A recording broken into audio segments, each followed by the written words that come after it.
The cost-benefit analysis tool is invaluable in identifying benefits and costs to our actions and actually figuring out if they align or take us away from the changes that we're trying to make in our lives. Focusing on the consequences of our behaviour helps us identify key areas of our lives that we may be putting at risk. These areas can be like our relationships with our friends, our family, our spouse, could have impact on our employment, and if we're facing legal issues or legal matters, could have dire consequences there too. Identifying the most immediate consequences, we can actually pinpoint the areas that hold the most value to us, and that can serve as a really strong motivator for what can often be difficult change. Using a rating scale tool, which is inbuilt in the tool, can help us assess the importance and the gravity of each area and greatly assist us in identifying the risks that we may be exposing ourselves to.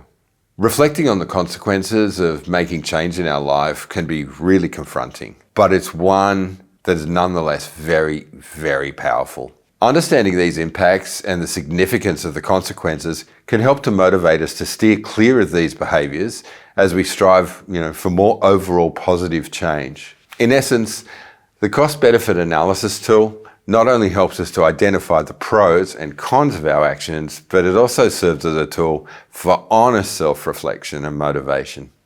By understanding the potential consequences of our behaviours and decisions and aligning them with our values and goals, we can more easily make positive change.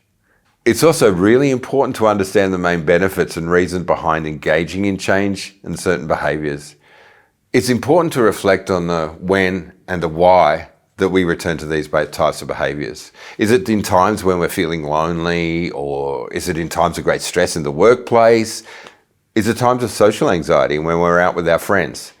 By linking these triggers to the specific urges and other things going on at the time, then we're able to identify and try and manage our behaviour. For example, if I'm feeling triggered when I'm stressed as a result of things going on at the office, then it's beneficial to determine on which days I experience the most stress. And if I figure out what sort of events cause this stress and think about the thoughts I'm having at the time and the feelings I'm having at the time, then I can understand the stress properly. This allows me to make a proactive plan based on my own strengths and how I've coped with stress successfully in the past and more effectively. Seeking insights from fellow Smart Recovery members and your peers in meetings is really, really important. How they deal with stress can often help you understand how you can deal with stress.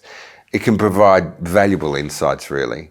It's an empowering starting point to gaining control over our thoughts, feelings, and behaviours as they relate to our triggers and urges, basically.